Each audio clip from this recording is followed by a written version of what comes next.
Welcome back friends, मैं doctor Sushant Mehra homeo healers refresh life stay healthy से आपका फिर स्वागत कर रहा हूं हमारे इस सीरीज के सेकंड पार्ट के अंदर। पिछले सीरीज में हमने बात की ब्रेन के बारे में। ब्रेन से जुड़ी कुछ इंपॉर्टेंट इंफॉर्मेशन हमने डिस्कस की, कैसे ग्रोथ ईयर्स में हमारे दिमाग, हमारे ब्रेन की ग्रोथ हमें नजर आती है और किस तरह से वो हमें हेल्प करती है न्यू जनरेशन के अंदर, न्यू नर्व फॉर्मेशन के अंदर, क्या कुछ डाइट में हमें खाना चाहिए, ये हम डिस्कस कर चुके हैं अपने पिछले वीडियो में। आज की इस वीडियो में हम बात करेंगे कि हम क्या कुछ अपने लाइफस्टाइल में बदलाव करने चाहिए और ऐसी जुड़ी हुई कुछ और इंपॉर्टेंट इंफॉर्मेशन के साथ। आइए शुरू करते हैं।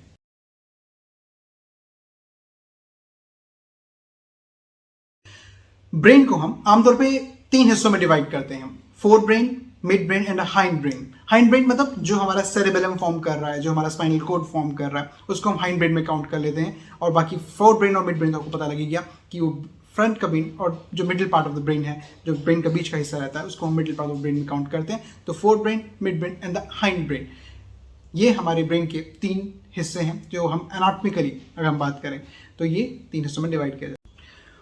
कोई अगर आपसे बोले कि तुम्हारे दिमाग में चर्बी भरी हुई है तो बुरा बिल्कुल मत मानिएगा, क्योंकि यस, हमारे ब्रेन के अंदर लगभग 60% पोर्शन जो है वो फैट है, वो चर्बी है। जी सच बोल रहा हूँ, हमारे ब्रेन के अंदर लगभग 60% पोर्शन जो है चर्बी है। तो इसलिए बुरा मानने की ज़रूरत नहीं है। बट फिर भी अगर हमारे ब्रेन को 5 से 10 मिनट के लिए भी ऑक्सीजन सप्लाई मिलना बंद हो जाए तो ब्रेन के अंदर जो डैमेज आएगा वो इरिवर्सिबल डैमेज होगा, यानी कि वो ब्रेन को डैमेज पूरी तरह से कर सकता है। सिर्फ 5 से 10 मिनट की अगर ऑक्सीजन सप्लाई बंद कर दी जाए, ब्रेन को खाना मिलना बंद हो जाए 5 से 10 मिनट के लिए भी, तो हमारे ब्रेन सेल्स जो डेड होंगे वो लेवल इतना हाई हो जाएगा कि उसको हमें रिकवर करना इम्पॉसिबल हो जाता है। तो यानी कि ब्रेन को सर्वाइव करने के लिए लगातार high amount of oxygen and blood supply की ज़रूरत रहती है। तो डाइट में अच्छा न्यूट्रिशन ज़रूर लीजिए, एक्सरसाइज ज़रूर कीजिए, ताकि ब्रेन को लगातार अच्छे अमाउंट में ऑक्सीजन भी मिलती रहे और फूड भी मिलता रहे। फूड यानी कि ग्लूकोज के फॉर्म में वो यूज़ कर रहा है तो ग्लूकोज को मिलता रहे, खाना मिलता रहे।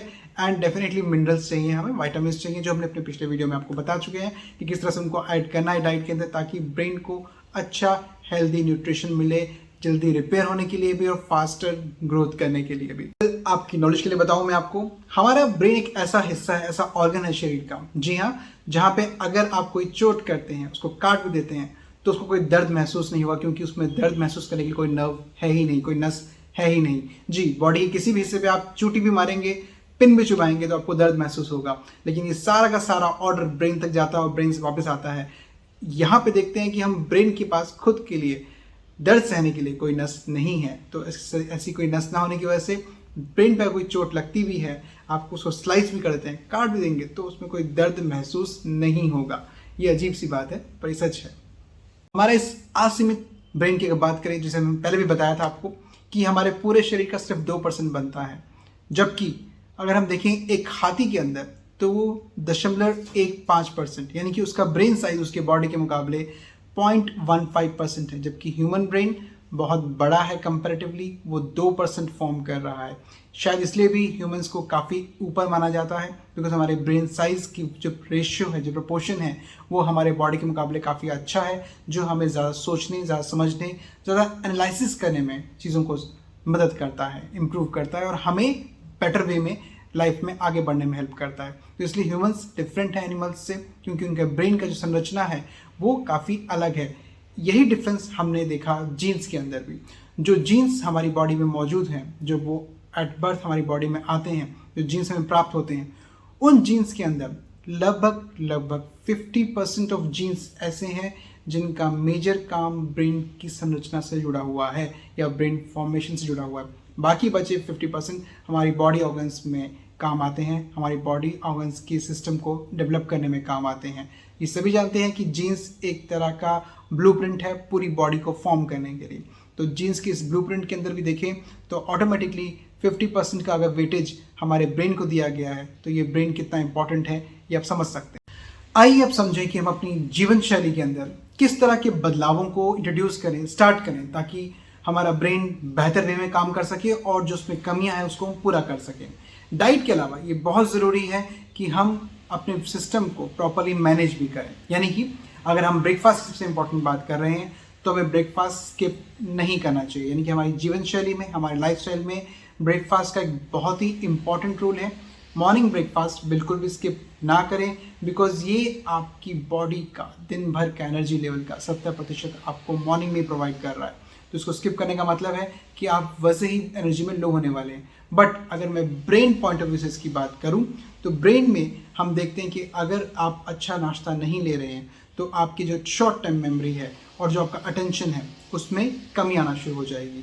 यानी कि अगर हम चाहते हैं कि हमारी ब्रेन का शॉर्ट टर्म मेमोरी, मतलब जो इंसिडेंट्स अभी हुआ आपको, वो कई बार आप भूल जाते हैं। आप आमतौर पर देखते हैं पेंसिल रखी, पेंसिल भूल गए, पेन रखा, पेन भूल गए, कोई सामान अलमारी में रखा और अभी रख के 1 मिनट में भूल गए।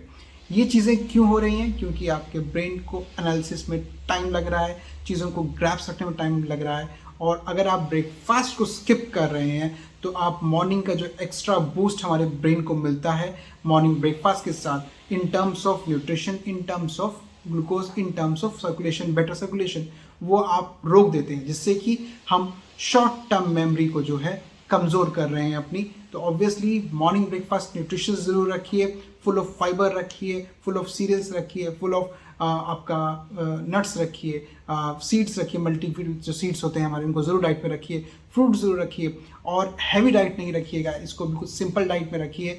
न्यूट्रिशियस होनी चाहिए, हाई फाइबर होनी चाहिए, लाइट होनी चाहिए, ये बहुत इंपॉर्टेंट है। तो ब्रेकफास्ट आपका हैवी नहीं हो, लाइट ब्रेकफास्ट हो, बट न्यूट्रिशियस होना ज़रूरी है, ताकि उसको प्रॉपर अमाउंट में बॉडी में विटामिन्स, मिनरल्स, ग्लूकोज आपकी बॉडी में पहुँचे, आपकी बॉडी में प्रॉपर अमाउंट में विटामिन्स पहुँचे, आपकी प्रॉपर अमाउंट में आपकी बॉडी में विटामिन के पहुँचे, ओमेगा पहुँचे, जिससे कि आपकी बॉडी को बूस्ट मिलना शुरू होगा। और मॉर्निंग से अगर बॉडी बूस्ट में रहेगी तो उसकी अटेंशन पावर अच्छी रहेगी, फोकस अच्छा रहेगा, माइंड सुस्त नहीं पड़ेगा, सुन नहीं पड़ेगा, और एक्टिवली आप काम कर पाएंगे। तो very important thing, first important thing कि मॉर्निंग ब्रेकफास्ट अपना लाइफस्टाइल के अंदर बिल्कुल भी स्किप नहीं करना है। डेली बेसिस पे अपना ब्रेकफास्ट जरूर लीजिए। सेकेंड इंपॉर्टेंट थिंग, हमें एक्सरसाइज करना बेहद ज़रूरी है, ताकि जो ब्रेन की तरफ हमारा ब्लड का फ्लो है उसको इम्प्रूव किया जा सके। इस चीज़ के लिए आप शीर्षासन कर सकते हैं। अगर आप शीर्षासन नहीं कर पा रहे हैं, कोई दिक्कत नहीं है, आप एरोबिक एक्सरसाइज कर सकते हैं जो आपकी बॉडी के पंपिंग एक्शन को इम्प्रूव करती हैं। जितना बेटर पंपिंग एक्शन रहेगा उतना अच्छा ब्लड सप्लाई जो है ब्रेन की तरफ ऑटोमेटिकली डाइवर्ट होना शुरू हो जाएगा। तो एक्सरसाइजेस ज़रूर कीजिए, योगा कीजिए, शीर्षासन कीजिए कर सकते हैं तो, अगर, क्योंकि ये आपकी ब्रेन सप्लाई को इम्प्रूव करता है। और जब ब्रेन में ब्लड सप्लाई इम्प्रूव होगा तो ऑटोमेटिकली ऑक्सीजन का लेवल ब्रेन की तरफ बढ़ जाएगा। और हम वैसे भी जानते हैं कि हमारी ब्रेन की डिमांड, कंजम्पशन ऑक्सीजन की बहुत ज़्यादा है, उसको बहुत डिमांड रहती है। अगर सप्लाई प्रॉपर ना मिले ब्रेन को ऑक्सीजन की, प्रॉपर ब्लड सप्लाई नहीं जाएगा तो ब्रेन सेल डैमेज होना शुरू हो जाते हैं। पर अगर आप एक्स्ट्रा अच्छी सप्लाई दे रहे हैं तो ब्रेन सेल्स को उतना ही ज़्यादा अच्छा स्ट्रेंथ मिलता है, उतने अच्छे से वो फ्लरिश करते हैं, काम करना शुरू करते हैं और अपनी स्ट्रेंथ को लगातार मेंटेन भी रखते हैं। यानी कि न्यू साइनेप्सिस को फॉर्म करने में हेल्प मिलती है। जो नर्व्स हैं वो कंडक्शन करती हैं, आपस में मैसेज को ट्रांसफर करती हैं through synapsis, nerve to nerve. और अगर आपका सप्लाई अच्छा है तो हमारा ये चीज़ जल्दी डेवलप होना शुरू होता है, अच्छा डेवलप होना शुरू होता है, लंबे टाइम तक मेंटेन रहता है, इंटैक्ट रहता है बॉडी के अंदर। एक्सरसाइज के अलावा ये बहुत ज़रूरी है कि आप मेडिटेशन भी ज़रूर करें। मेडिटेशन भी हम ब्लड सर्कुलेशन, ब्लड फ्लो को इम्प्रूव करने का एक अच्छा मीडियम मानते हैं, और ब्रेन को रिलैक्स करने में भी काफ़ी हेल्प करता है। बिकॉज देखो, अगर आपका ब्रेन एक ऐसा सिस्टम है जो लगातार काम कर रहा है और लगातार वो इतनी एनर्जी कंज्यूम कर रहा है और वो हीटअप भी हो रहा है, जैसे मैं बताया छोटे बच्चे जो हैं वो बहुत ज़्यादा सोते हैं। वो क्यों सोते हैं? क्योंकि उनका ब्रेन को जो है वो रिलैक्स करते हैं, क्योंकि कंजम्पशन बहुत ज़्यादा हो रही है ब्रेन के अंदर, तो उनको जो है उतना टाइम पीरियड भी चाहिए बॉडी को रेस्ट करने के लिए। सेम वे में जो एडल्ट्स हैं, जो जिनकी ग्रोन अप माइंड्स हैं, ग्रोन अप ब्रेन है, उन केसेस के अंदर भी ये बहुत ज़रूरी है कि ब्रेन को रिलैक्स करने का, ब्रेन को खुद को रीजनरेट करने का, ब्रेन को खुद को रिफ्रेश करने का काम दिया जाए। और वो चीज़ हम कर सकते हैं थ्रू मेडिटेशन। तो जब आप प्रॉपरली मेडिटेशन करते हैं तो आपके ब्रेन नर्व्स के ऊपर जो स्ट्रेस है वो रिलैक्स होना शुरू होता है, ब्रेन नर्व्स और अच्छे से रिस्पॉन्ड करना शुरू करती हैं। आप मेडिटेशन के अलावा कोई भी नेचर म्यूज़िक भी सुन सकते हैं, ईजिली अवेलेबल है। जो नेचर साउंड्स होती हैं, नेचर म्यूजिक्स होते हैं, आप उनको सुन सकते हैं। कोई भी माइल्ड म्यूजिक जो आपको पसंद है, कोई इंस्ट्रूमेंटल म्यूजिक पसंद है आप वो सुन सकते हैं। आपको बांसुरी का म्यूजिक पसंद है आप बांसुरी का म्यूजिक सुन सकते हैं।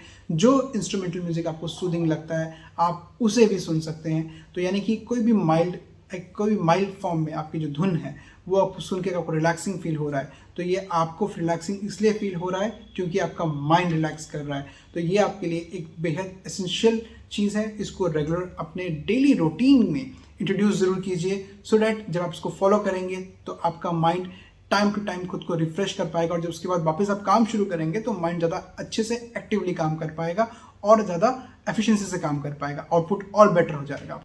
ब्रेन को इम्प्रूव करने के लिए कुछ मेंटल एक्सरसाइजेज भी बेहद इंपॉर्टेंट हैं, बहुत हेल्पफुल हैं। स्पेशली अगर आप चेस खेलते हैं तो चेस ज़रूर खेलिए, सुडोकू खेलिए, क्रॉसवर्ड्स खेलिए, पजल्स खेलिए। ये आपके ब्रेन को लगातार एक्सरसाइज करवाएंगे।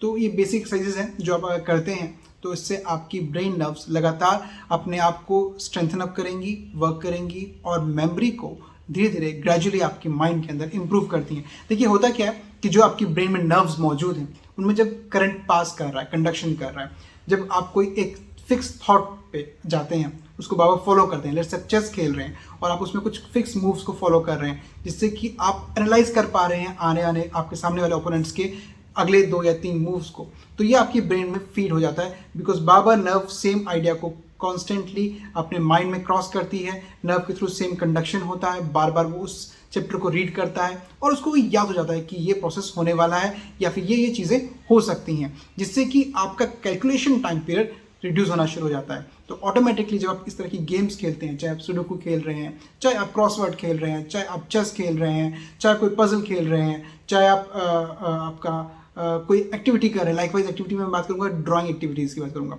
अगर आप ड्राइंग एक्टिविटीज़ कर रहे हैं तो ये भी आपकी ब्रेन की स्ट्रेंथ को इम्प्रूव करता है, ब्रेन की मेमोरी को इम्प्रूव करता है। बिकॉज जब आप कोई अपना एनालिटिक माइंड यूज़ करके उस पर अप्लाई कर रहे हो किसी भी फोकस चीज़ के ऊपर, तो वो आपका आउटपुट है और वो शो कर रहा है कि आपके ब्रेन के अंदर उस चीज़ का इमेज किस तरह से डेवलप हुआ था और आपने ऑन पेपर या ऑन दैट प्रोडक्ट उसको कैसे पुट ऑन किया, कैसे प्लेस किया। तो ये बहुत इंपॉर्टेंट है कि आप कोई ना कोई brain activity as a regular enjoyment and refreshment ज़रूर इंक्लूड रखें, जो कि आपकी ब्रेन के लिए एज एक्सरसाइज काम करने वाली है, तो इसको ज़रूर इंक्लूड करें। मेंटल एक्सरसाइजेस के अलावा ये बहुत ज़रूरी है कि आप थोड़ा डांस भी करें, बिकॉज डांस करने से भी बॉडी के सर्कुलेशन में इंप्रूवमेंट आता है। सर्कुलेशन इंप्रूव होगा, ब्रेन को सप्लाई अच्छी मिलेगी, जो आपकी मेंटल स्ट्रेंथ के लिए बहुत इंपॉर्टेंट है। बुक्स रीड कीजिए, जो भी बुक्स आपको इंटरेस्टिंग लगती हैं उनको रीड ज़रूर कीजिए। कंपैरेटिवली हमने देखा है कि जो लोग स्क्रीन वॉचिंग कर रहे हैं, टीवी या मोबाइल देख रहे हैं, बहुत मूवीज़ देख रहे हैं, बहुत कुछ इस तरह के आपके कोई भी एपिसोड्स देख रहे हैं, धारावाहिक देख रहे हैं, इनसे मेंटली उतना अच्छा आपका डेवलपमेंट नहीं होता है जितना बुक्स रीडिंग से होता है। बुक्स रीडिंग आपके माइंड के अंदर आपको एक अलग से एक पेज प्रोवाइड करता है, एक स्पेस प्रोवाइड करता है, जहाँ पे आप जो पढ़ रहे हैं उसको विजुलाइज करते हैं अपने माइंड के अंदर। तो ये जो एक्टिविटी है, reading and visualising in your mind, ये आपकी ब्रेन के लिए एक बहुत अच्छी एक्सरसाइज है, जो कि आप तभी कर पाएंगे जब आप कुछ पढ़ रहे हैं जिसमें आपका इंटरेस्ट है। तो आप कुछ ऐसी बुक्स जरूर पढ़िए, कोई भी नॉवल है, कोई भी आपकी थ्रिलर है, कोई भी आपका जो है डिटेक्टिव वाला कोई भी आपका रीडिंग है, या आपका कोई फेरी टेल है, आप कुछ भी ऐसी पढ़ रहे हैं, आप बच्चों की किताब पढ़ रहे हैं जो आपकी इमेजिनेशन पे स्ट्राइक कर रहा है, तो वो आपके मेंटल एक्टिविटी को इम्प्रूव भी कर रहा है। यानी कि यू फील मच बेटर अगर आप इस तरह की एक्टिविटी को अपनी लाइफ में ज्वाइन करते हैं। प्लस सबसे इंपॉर्टेंट थिंग, हर चीज़ को अपने सिस्टम के अंदर एज ए शेड्यूल सेट करने की कोशिश कीजिए। Make a to do list, क्या क्या आपने करना है दिन भर में, एक प्रॉपर शेड्यूल सेट कीजिए और उसको फॉलो कीजिए। क्योंकि जब आप टाइम टेबल सेट करके उसको फॉलो करते हैं तो आपको पता है कि आपको किस टाइम पे क्या चीज़ करनी है। मल्टीपल आइडियाज़, मल्टीपल वर्क्स आपको एक साथ रश नहीं करेंगे, माइंड आपका सिस्टमेटिक रहेगा, आपका रश ऑफ आइडियाज़ नहीं रहेंगे ब्रेन के अंदर, तो आपका कन्फ्यूजन नहीं रहेगा, आपको कोई दिक्कत नहीं आएगी कोई काम को ख़त्म करने में। जब आप ऐसा नहीं करते हैं तो माइंड एक सेम टाइम पे मल्टीपल चीज़ों के साथ अपने आप को बिजी कर लेता है। लाइकवाइज आपको कोई काम कंप्लीट करना है, आपको कुछ स्टडी भी करना है, आपको किसी को मिलना भी है, आपको कोई परफॉर्मेंस रेडी भी करनी है, ये सब चीज़ें जब एक साथ आप पुट ऑन करेंगे तो माइंड आपका फ्रेशली वर्क नहीं कर पाएगा। तो we have to equate everything, उसको एक प्रॉपर वे में लेके आइए, स्टेप वाइज उसको डिस्ट्रीब्यूट कीजिए और अकॉर्डिंगली उसको वैसे ही फॉलो भी कीजिए। तो ये आपकी ब्रेन एक्टिविटी को हेल्प करेगा, ब्रेन की स्ट्रेंथ को मैक्सिमाइज फॉर्म में आपका जो आउटपुट है वो इंप्रूव करने में हेल्प। मैं आपको क्यों बार बार बोल रहा हूँ कि हमें हर चीज़ एक टाइम टेबल के थ्रू करनी चाहिए, क्योंकि हमारा माइंड लगातार वर्क कर रहा है। एक स्टडी कहती है कि हमारे ब्रेन में लगभग एक दिन के अंदर 70,000 थॉट्स आते हैं या 70,000 टाइम्स वो किसी चीज़ को एनालाइज कर रहा है। तो इन अ डे टोटल एनालिसिस की हम बात करें तो ब्रेन कम से कम 70,000 डिफरेंट काइंड ऑफ थॉट से गो थ्रू होता है, निकलता है, और इनमें से 70% थॉट्स नेगेटिव होते हैं। जी हाँ, तो यानी कि जो आपके ड्राइविंग फोर्स हैं, जो आपको काम करने के लिए पॉजिटिव वे में मजबूर करने वाले थॉट्स हैं, वो आपके ब्रेन में लगभग 30% ही डेवलप हो रहे हैं। और अगर हम सिस्टम को स्केड्यूल बना करके, एक टाइम टेबल बना करके प्रॉपरली करेंगे तो हम इन थॉट प्रोसेसेस के इम्पैक्ट की वजह से बच जाते हैं।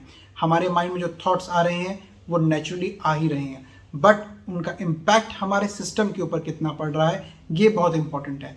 आपका सोना ज़रूरी नहीं है, पर सो करके माइंड का रिफ्रेश होना बहुत ज़रूरी है। अगर आप कम टाइम भी सो रहे हैं, माइंड रिफ्रेश हो रहा है, तो ये बेस्ट है। यानी कि हर चीज़ का एक कॉज है, एक लिमिट है और एक रिजल्ट है, हमें उसके अकॉर्डिंगली ही फॉलो करना है। सिमिलरली ब्रेन के मामले में ये बहुत ज़रूरी है कि चाहे जितने मर्जी थॉट्स आपके माइंड में आ रहे हैं, आप पढ़ाई नहीं कर पा रहे हैं, आप फोकस नहीं कर पा रहे हैं, आप कंसंट्रेट नहीं कर पा रहे हैं, ऐसी कंडीशंस के अंदर अगर जब हम सिस्टमेटिक वे में स्टडी कर रहे हैं, माइंड को शार्पन अप करने के लिए हम लगातार एक्सरसाइजेस कर रहे हैं, फिजिकल एक्सरसाइज के अलावा हम जो है मेंटल एक्टिविटीज़ खूब अच्छी कर रहे हैं, तो उससे हमारे ब्रेन का आउटपुट बढ़ता है।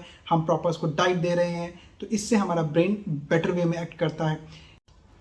ऐसा देखा गया है कि जब आप बहुत ज़्यादा एक्सेस में एक्सरसाइज कर लेते हैं, बहुत ज़्यादा एक्सरसाइज कर चुके हैं, बहुत हैवी एक्सरसाइज कर चुके हैं, या बहुत ज़्यादा अमाउंट में अल्कोहल कंज्यूम कर चुके हैं, तो कुछ टाइम के लिए आपके ब्रेन का लर्निंग सिस्टम स्टॉप हो जाता है, आपकी लर्निंग कैपेसिटी रुक जाती है, आप लर्न नहीं कर पाते। इसीलिए जब आप देखते हैं कई लोग कहते हैं अल्कोहल के बाद नेक्स्ट डे मॉर्निंग में वो कहते हैं कि उनको कुछ याद नहीं है। वो याद इसलिए नहीं है क्योंकि उन्होंने याद किया और याद हुआ नहीं, वो इसलिए याद नहीं है क्योंकि नर्व्स कुछ टाइम के लिए एक्सेस होने की वजह से, बहुत ज़्यादा अल्कोहल हो जाने की वजह से अपना लर्निंग प्रोसेस स्टॉप कर देती है या छोड़ देती है, जिसकी वजह से जो विजुलाइज हुआ वो लर्न नहीं हुआ, जो लर्न नहीं हुआ वो आपको सुबह याद हो भी नहीं सकता। तो इसलिए ब्रेन को फूड देना है, टॉक्सिन्स नहीं देने हैं, तो स्ट्रॉन्ग केमिकल्स को स्ट्रिक्टली अवॉइड रखना है, ओवर एक्टिविटीज़ को अवॉइड करना है। आप बहुत ज़्यादा फिजिकल एक्टिविटी बहुत ज़्यादा करते हैं जब, तो उससे बॉडी के अंदर ग्लूकोज का कंजम्पशन बहुत ज़्यादा बढ़ जाता है और ब्रेन की सप्लाई कम हो जाती है। तो एक लिमिटेड फॉर्म में एक्टिविटी कीजिए, एक्टिविटी इतनी कीजिए कि आपकी ब्रेन को सप्लाई मिलती रहे, उसको सप्लाई में कोई दिक्कत ना आए। तो कुछ ऐसे ध्यान रखने की ज़रूर है हमें। प्लस हमें ध्यान रखना है कि हमें बहुत ज़्यादा ब्राइट लाइट्स में बैठ के स्टडीज़ नहीं करनी है, या बहुत डार्क लाइट में बैठ के भी हमें स्टडी नहीं करनी है। इससे आई नर्व्स के ऊपर पेन पड़ता है, प्रेशर पड़ता है, जो डायरेक्टली ब्रेन से जुड़ी हुई रहती हैं आपकी, तो वहाँ से भी आपको दिक्कतें आती हैं। तो ऑब्वियसली इनको भी अवॉइड कीजिए। बहुत ज़्यादा पैक्ड प्रिजर्वेटिव फूड्स को अवॉइड कीजिए। कंजम्पशन जो है इस तरह के केमिकल्स का डैमेजिंग वे में एक्ट करता है, जो कि आपके ब्रेन को अफेक्ट करेगा। फ्री रेडिकल्स का इंक्रीज बॉडी में नहीं होना चाहिए, तो उसके लिए बहुत ज़रूरी है कि फ्री रेडिकल्स की फॉर्मेशन को कंट्रोल किया जाए। फ्रेश फ्रूट्स खा करके, फ्रेश जूसेस ले करके, आप प्रॉपर वाटर इनटेक अच्छा रखिए अपना, प्लस एक्सरसाइज ज़रूर कीजिए। ये आपकी बॉडी के फ्री रेडिकल्स को कंट्रोल रखेगा, बिकॉज आपकी डाइट जो फ्रेश फूड और फ्रेश फूड आप खा रहे हैं, इनसे बॉडी में ऑटोमेटिकली विटामिन ई जाएगा, विटामिन के जाएगा, आपके ओमेगा 3 जाएंगे, मिनरल्स जाएंगे और एंटीऑक्सीडेंट्स जाएंगे, ये ख़त्म करेंगे फ्री रेडिकल्स को। तो ये चीज़ों का ध्यान ज़रूर रखिए। सो हमारा आज का ये वीडियो आपको कैसा लगा हमें ज़रूर बताइए कमेंट करके। शेयर करना बिल्कुल मत भूलिए, सब्सक्राइब ज़रूर कीजिए और लाइक डेफिनेटली कीजिए।